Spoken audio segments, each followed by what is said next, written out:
I am an obese weight loss coach. Wait, what? I know exactly how that sounds. Why would anyone listen to a weight loss coach who isn't already done losing the weight? Stick with me. I think the answer is more interesting than the question. You're listening to the Setpoint Science Podcast, the show where we quiet food noise, build real satiety, and help women in midlife create weight loss that's built to last, even when life doesn't slow down to make room for it. I'm your host, Sherry Alberts, and on today's episode, I'm talking about what it actually means to coach weight loss from the inside of the process instead of from the finish line, and why I am done waiting for an after picture before I speak. Okay, let's deal with the word obese first. If you look at the BMI scale, technically, clinically, on paper, I am obese right now. I'm about 5'2.5", and right now I weigh around 178 pounds, which is actually coming back down after a prescription bumped me up for a while due to a lung issue. My blood pressure numbers are improving right along with it. I'm feeling a lot better. So my weight is about 12 pounds into the obese category at this point, meaning I would have to lose 12 pounds from here just to get back into the overweight category. My body has roughly 102 pounds of lean mass on my frame. Lean mass is basically everything in your body that's not fat. So when you look at the scale, the number you see on there, it's composed of fat and then lean mass. Lean mass, as I said, is everything but the fat. So muscle, bones, your organs, the water you're holding on to, all of that stuff that's not fat. So when I say I have 102 pounds of lean mass, that means that I'm carrying around 76 pounds of fat. My body isn't the same as another woman's body who might be at the same height and have the same number on the scale, who's carrying a lot less muscle, right? Being at the same weight and the same height as someone else doesn't always mean that your body is composed of the same thing. And now I want to be really clear about something here. I'm not bringing up muscle mass as like a loophole. I'm not saying, well, actually, I'm not really obese. It's just muscle, and using that to kind of try to wiggle out of obesity. I'm just using it as context, just to explain. Because the hard truth for me is that I do have a substantial amount of fat to lose off of my body. I am not where I want to be. And I'm not going to stand here and give you some kind of like empowerment line about how it doesn't matter to me, because I have very strong goals. I want to look very different and feel very different, and I know where I'm going. At this moment, I'm very obviously in the middle of getting there, because I can appreciate what my strength can do, what my body can do, what it has done in the past and gone through. And then I can still at the same time say, I'm carrying way more fat than I want to. So here's the question underneath all of this. What the heck am I doing here? Why do I have a channel talking about weight loss when I'm not already done with that myself? Why didn't I wait until I had that perfect after picture, the dramatic transformation photo, before I opened my mouth about any of this? Here's why. Because I don't think that the only useful weight loss story is the after story. I used to think credibility came from being the finished example. Be the proof, and then you can talk about how you did it. That's the model that almost everyone in this industry follows, and I get why, because it sells, and it sells really well. But these days, I trust a different kind of credibility. The credibility of being honest from this middle place. Understanding what it's like to keep going inside of a complicated, ongoing, not yet resolved issue. And I hear a lot of comments from those of you who say you feel seen and heard because I'm voicing my position right now and not when I'm done yet. So it feels important to me to keep doing this. I've never been anyone to shy away from the hard stuff. As you know, if you've been watching my channel for a while, you know that I have lost weight in the past. You know that I've been quite thin back in the day when I was doing all the eat to live stuff. You also know how I did it. I did it by push and force and challenges and very low calorie eating, high volume plant-based eating, which in many videos I've explained now why that just doesn't work for me anymore. So I'm not teaching weight loss from the final product. I'm teaching it from inside the actual process to show you this messy middle. And I got to do a quick side note here because I'm sitting here editing this video and realize I forgot to say something when I first recorded this. That's very important to me.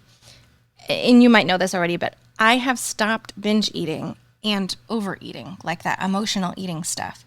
I don't do that thing anymore where I get super painfully full, or I feel like I can't stop eating, or I feel like I can't avoid eating something. Food feels peaceful to me now. And having been that person who binged for decades, to be able to permanently stop that behavior and be able to teach it is something that I will never shut up about. The way that they characterize food addiction out there is incorrect. I've been saying this for years. I know this because I was one of the worst bingers out there, 10 out of 10. And I have been able to stop this for good. I told my husband when I started making really obvious progress that I knew was going to last, that if I have this information and I know how to teach it, it's my duty to get it out there. I have to share it. I want to make it my job to get this information out there. We always hear this thing where they say, oh, once an addict, always an addict, or once a food addict, always a food addict, or something like that. And that is just not right. I know there are so many women and men out there who are struggling with this very same thing and thinking that they're just beyond help. They've tried so many things and they're not able to fix it. And maybe you feel that way too. And one of our main goals here is weight loss, for sure. But let's just pretend we never are going to lose a pound, which we will, but let's say we never would. To be peaceful and calm about our food for the rest of our life, that's worth everything. So I also am talking about this stuff here on my channel because I have a singular experience and vantage point, having been coaching hundreds of folks on eating healthy and losing weight over the last 9 years. So it's an experience that most people don't get, to be able to talk to so many other women and men going through the same thing and navigating the same challenging lives. My life is complicated. Cancer treatment, as I've said, it changed my hormones in ways that I'm still trying to figure out. I have 3 elementary aged kids that I solo parent most weeks while my husband travels for work. I've got lots of stress, history, patterns, a nervous system with really strong opinions about being pushed too hard. I have medical challenges. I have physical challenges. And then this is the thing, your life is complicated too, just like mine. Maybe not in the same exact ways, but you have just as much intensity, fragility, changes, and choppy waters to navigate as I do. Almost nobody is trying to lose weight inside some calm, uninterrupted, perfectly controlled condition. And if a method, I'll say this, I'm going to say this 1,000 times, if a method only works when life is simple, it doesn't actually work. I guess that a lot of you watching this have heard some version of, well, just be more disciplined, just be better at it. And you probably heard that your whole life. And discipline was never really the missing piece. If it were, you would have fixed this years ago, because you are not undisciplined. I know there are so many things that you have succeeded in and fulfilled over the course of your life. And that's how you know that you're not an undisciplined person. We're just patterned. We have a nervous system that is the boss now. We have a brain that has patterns that says, here's what we're going to do and here's what we're not going to do. And what we're not going to do is lose weight in a way that forces or pushes beyond a steady rhythm that we can duplicate for the rest of our lives. Okay, now, some of you might be wondering if I'm using this channel as motivation, for instance, like this public accountability to just force myself to follow through. I think it's pretty clear at this point that I'm not doing that. I've been doing this work long enough, coaching, working on this myself, watching clients, to know that long-term motivation does not come from making videos about stuff. Attention, accountability, it doesn't sustain you. It can give you a push for a minute, but it can't be the engine that you rely on for the rest of your life. The camera doesn't save us. An audience isn't going to fix everything. So that motivation has to come from somewhere deeper than just being watched. So where does my real motivation come from? Where does lifelong progress come from? I've found now that I've stopped binge eating that I'm actually motivated from feeling good. It's not always the case, but most of the time, I want to feel good in my body. I don't want to feel punished. I don't want to feel controlled. I don't want to feel obsessed. I don't want to white knuckle through. There was a long time when I was a very intense binge eater, doing this once, 2, 3 times a week to the point of vomiting, extreme discomfort, things like that, when I really actually didn't care how I felt. And one of the things I had to learn over the years was to care how I felt. And I taught myself that, and I teach others how to do that now. And now there's this thing where once you see how to care for how you feel, you can't unsee that anymore. It's a very foundational place to get to where it actually matters to you, how you're feeling all the time. And from there, that's an actual sustainable skill. It's a skill that we can keep doing for all the years to come once it becomes important to us. Feeling good to me, what I mean is feeling steady and strong, calm, consistent, not like ups and downs, emotional or weight loss swings, forcing, pushing. It means clear-headed. It means fed. And most importantly for me now, it means feeling relieved around food instead of at war with it.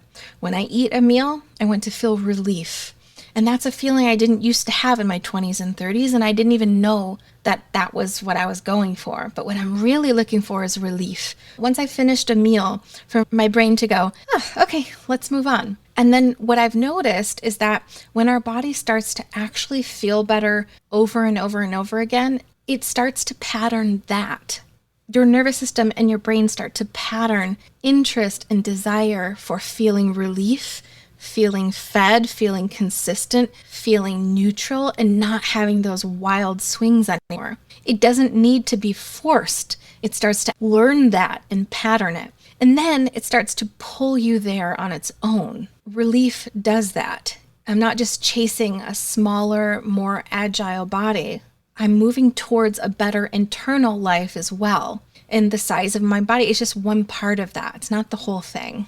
So I am in the middle. And most of us are too. Think about the people that you actually pass on the street or stand in line next to in the grocery store. None of those people that you see are actually finished products. Did you ever notice that? You might look at them and say, oh, they're a finished product. They're done. This is the weight they are. This is who they are.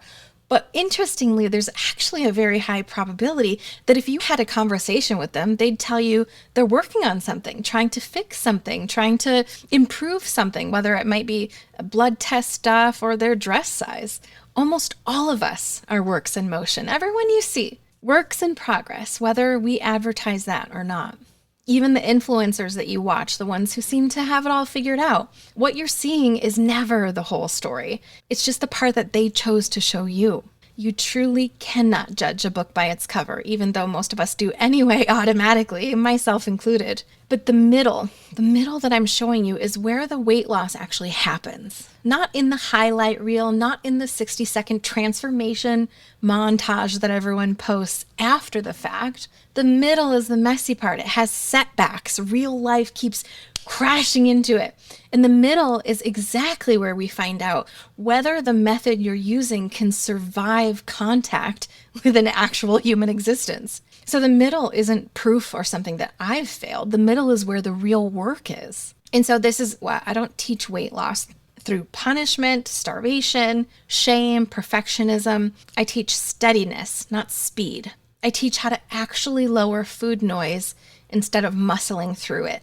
I teach how to build meals that let your body actually feel done, relieved, not tricked, not white-knuckled, but really done. I teach weight loss that's built to survive a complicated life. So yes, I am an obese weight loss coach, not because I'm finished, not because I'm pretending, not because I think that this is the end of my story, because I am telling you the truth about where I am, where I'm going, and what it takes to keep moving inside a real life.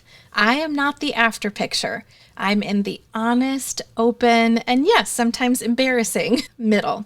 And I'm guessing you're in the middle too. And if you're in the middle too, this channel and this podcast is specifically built for you. If this episode hit something for you, I'd love to know in the comment section. Where are you at right now? Are you in the beginning? Are you in the middle? Are you somewhere you don't have a name for yet? Are you just confused? Let me know down in the comment section. And hey, what is food noise? Food noise is a term we're using now for those loud cravings in your head, or like wanting to have a reward after a hard day, driving past your favorite place and not being able to resist, seeing those donuts in the break room and having to have 2 or 3 and thinking about them for hours. That's food noise. So if food noise like this is holding you back, you can take my free food noise quiz at setpointscience.com/food noise. And when you take the quiz, you can find out how loud your food noise is and start figuring out what's actually driving it for you. Until next time, my dear listener, you don't need a perfect life, perfect discipline, a finished body, or a final after picture to start building real progress. You start somewhere in the middle. We all do. See you in the next episode.